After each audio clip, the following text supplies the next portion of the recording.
騰訊真係非常之差啦，咁上禮拜出完業績之後，仲不停咁樣創新低。騰訊有兩個好大嘅問題，AI 新勢力當中嘅投入咧，其實係偏弱嘅。2個月內其實應該係開始接近中期見底嘅可能性會比較大。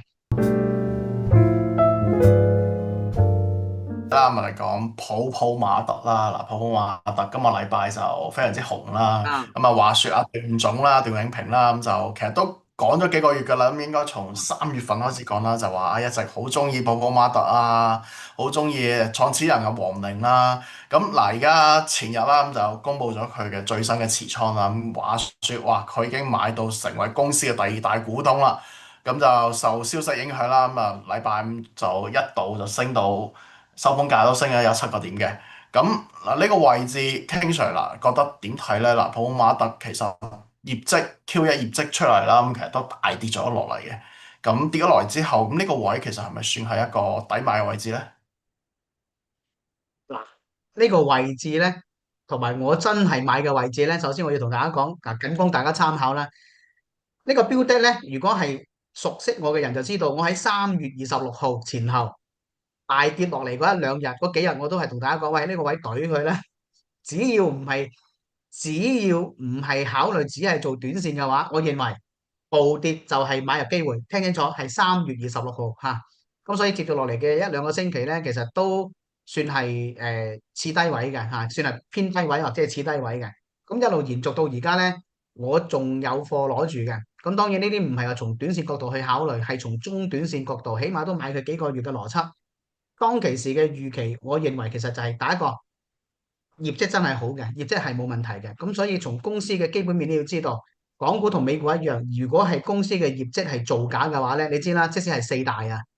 而家幫啲公司去做報告咧，假如係查出嚟係有問題嘅話咧，佢哋都要罰，而且係要重罰嘅。咁所以我點解我會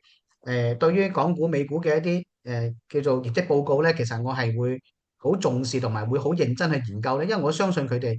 絕大部分都係會好認真去對待呢份工作嘅。咁所以當時啱啱業績公告之後大跌喎，但係好多人係點樣啊？好多人係死啦，咩事啊？點解會暴跌啊？反而係會出貨嘅。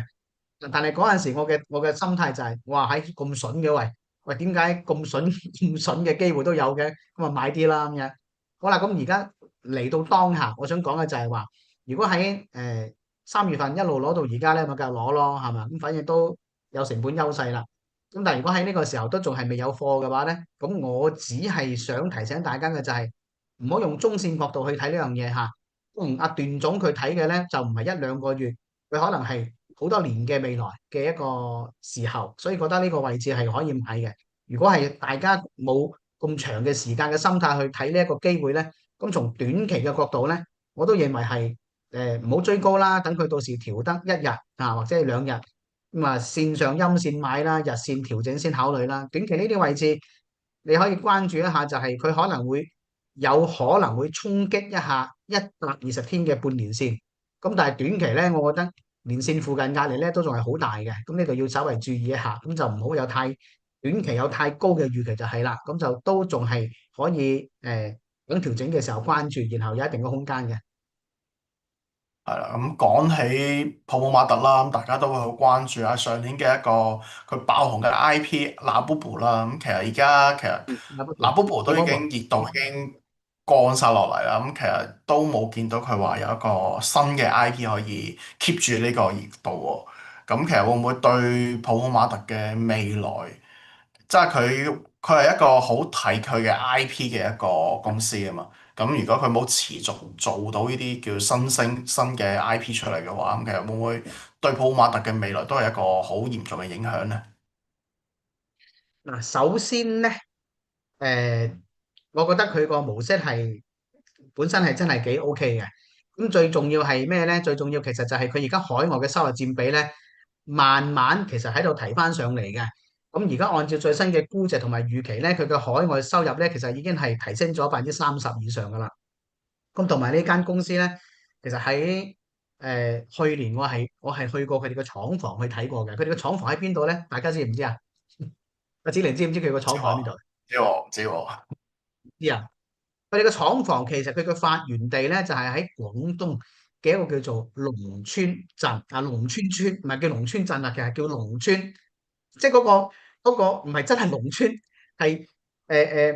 誒叫做就係嗰個一條龍嗰個龍嚇，就係個名就叫龍村嚇。咁個地方咧，其實而家個廠區咧有差唔多養住有接近2萬人嘅啊，規模好大嘅。佢哋喺最早期嘅時候咧，都係將嗰啲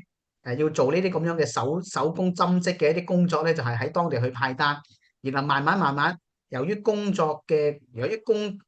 個叫做做工出色啦，同埋好細緻啦，慢慢地喺嗰個位置咧，由幾百個人到幾千個人，到而家個規模係上萬人。咁所以其實嗰個位置先至係真正嘅佢喺國內嘅主要嘅產品嘅發源地。咁當然啦，規模仲係比較大啊，同埋比較管理完善嘅。咁然後嗰度嘅產品絕大部分都係出口去外國嘅。咁所以其實有好多嘅嘢咧，你必須要去到實地去睇過之後咧，你先知道哦，原來係咁樣嘅。佢哋嘅嗰個當地嘅好多嘅人而家仲係用緊嗰種叫做一半係叫做工廠喺裏邊工作，然後有一部分咧係直接係攞翻屋企喺附近嗰度去加工之後咧，按件去計件去交去嘅。咁所以其實佢成個產業鏈當中咧，喺而家都仲係比較第一完善啦，供應鏈完善，同埋佢嘅嗰個毛利率仲係提升緊。只要喺後續嘅海外嘅銷售提升，慢慢穩步向前嘅情況下，我哋到時可以關注下佢嘅一個新品嘅一個爆發啦，同埋一啲 AI 嘅最新嘅聯名嘅一啲產品，會唔會喺接住落嚟嘅一個叫做3季度或者海外會重新再出圈？咁其實呢啲咧，我覺得喺未來都仲係可以關注嘅。畢竟佢總體嘅業績同埋總體嘅而家情況都仲係個盤面基本面咧，仲係比較穩嘅。OK，好啦，咁啊多謝 King Sir 分享啦。好，咁我哋講下頭先 King Sir 有提到一個騰訊啦。咁騰訊嗱真係非常之差嗯，啦。咁對。上禮拜出完業績之後，仲不停咁樣創新低。咁而家嚟到最新得220蚊附近啦。咁騰訊嚟到呢個位，King Sir 又點睇咧？嗯騰訊咧，既然而家只你問到咧，我就再講講啦。騰訊咧，其實就喺從中線角度嚟講咧，大家如果想買啲低位票啊，首先我要講嘅就係話騰訊有兩個好大嘅問題就係咩咧？其實大家都會覺得，誒騰訊點解一路即係過去呢段時間個股價咁差啊？其實大家都好從基本面角度，就係佢喺而家嘅 AI 新勢力當中嘅投入咧，其實係偏弱嘅。起碼佢會比明顯比阿里嘅投入都要少好多啦。啊，明顯要比呢個百度嘅投入嘅時間係要慢好多咧。佢感覺就係喺呢方面嘅嗰個整體嘅嗰個行動係真係慢人哋一兩拍嘅。咁所以大家可能對於一啲即係叫做而家市場上邊最 hit 嘅方向咧，係對佢有少少即係有少少覺得有少少立落咯嚇。咁啊唔可以講話即係失望嘅，但係就立落咯。咁但係其實換句説話嚟講啦，我想同大家講，其實喺最新嘅一啲基本面預期當中咧，可能你哋唔知道，而家市場當中最 hit 嘅一啲部分嘅 AI 應用咧，大家應該有聽過一啲叫做千問啊，係咪啊？Kimi 啊，或者係叫抖包啊，係嗯，咪？大家應該聽過係咪？咁然後騰訊嘅元寶咧，其實佢喺過去嘅呢段市場嘅佔有咧，同埋使用量咧，其實就比較排後嘅。但係雖然嗱，但係大家聽抖包咧，應該知道，應該大家有用抖包係咪啊？啊，包括有時我都會用抖包嘅。咁但係抖包咧，雖然而家個市場用戶量咧係喺市場當中咧係即係真係一枝獨秀嘅，但係問題字節跳動咧，即係抖音嘅母公司啦，字節跳動咧，亦都係抖包嘅，即係叫做爸爸啦嚇。咁所以佢哋係而家喺度燒緊錢去叫做去買吆喝嘅，即係燒緊錢去買客戶咁樣嘅狀態。而家客戶上邊雖然係用戶量係好大好龐大，但係真係用咗好多錢去培育呢一個咁樣嘅機會嘅。如果你話同樣地，抖包嘅成功係變成騰訊嘅成功嘅話咧，其實騰訊而家手上嘅現金流可能已經有一半啊，甚至乎可能一半都唔止嘅一個現金流已經係俾呢個咁樣嘅應用可能係即係消耗咗㗎啦。因為其實喺呢個市場當中咧，個競爭亦都好熱化，即係其實冇幾多間公司好似字節跳動咁樣真係攞咁多錢去做。當然騰訊有呢個實力，但係如果騰訊係提早去踩入咗去呢個咁樣嘅坑嘅話咧，會有可能佢嘅股價未必仲如而家咁理想嚇，可能仲會跌多啲，因為個現金流會快速去虛耗嘅。咁所以而家佢先至開始去即係俾人感覺就係呢排都有公告一啲參與 AI 嘅業務啊，同埋相關嘅一啲叫做發布啊，呢方面大家新聞可以關注一下。咁所以咧，我會覺得其實騰訊佢唔係立嘅，可能佢其實係喺呢一個發展過程當中咧，由於公司個體量大啦，啊大船難掉頭，所以佢更希望就係唔一定係去過快去做一個重大嘅轉變，可能係等個市場成熟，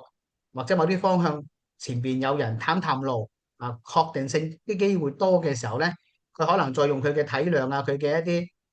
資源啊，去再參與其中，再去喺後端後發先至去再收復市場失地嘅，都唔排除可能呢種策略。咁所以其實騰訊喺前邊行得慢啲，其實亦都唔排除就係佢後邊會希望睇準咗之後，再叫做重倉投入，再搶翻後邊嘅機會。咁所以其實總體嚟講就係講個總結啦。即係我睇翻騰訊咧，呢個星期最新嘅收盤價咧就係427港元啦，同我上個星期講完嘅時候都仲係跌咗3點幾嘅。咁所以我上星期睇嘅時候咧，仲係覺得未到位啦嚇。咁到而家感覺又到位未咧？咁而家去睇咧，其實都仲係未到位嘅，但係就比上個星期感覺要更近磅啦。咁我會個人覺得其實接咗落嚟騰訊，大家要同一種中線嘅角度去睇嘅話咧，我覺得接住落嚟嘅誒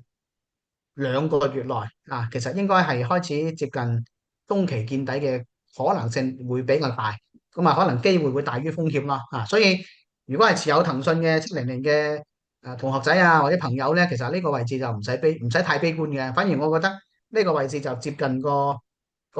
U 型個底部，可能就會比較近啲咁多嘅啦。咁啊，但係基本面咧，仲係要關注嗰個啱先我講到嘅嗰啲基本面嘅叫做轉向嘅一啲情況啦，或者係其他嘅一啲情況，會更加之好一啲嚇。佢業績唔係唔好啊，只不過就係佢喺新方面咧投入太慢啦，都驚佢可唔可能係下一隻柯達嚇。咁啊，大家都要注意呢樣嘢。咁但係我個人判斷就唔會咯嚇。係啦，咁啊，多謝 King Sir 分享啦，咁所以大家都要持續及時關注我哋嘅社群啦，咁 King Sir 會喺入邊啦，嗱，當騰訊可能到位啦嘅時候啦，咁我會喺社群度即時同大家分享嘅。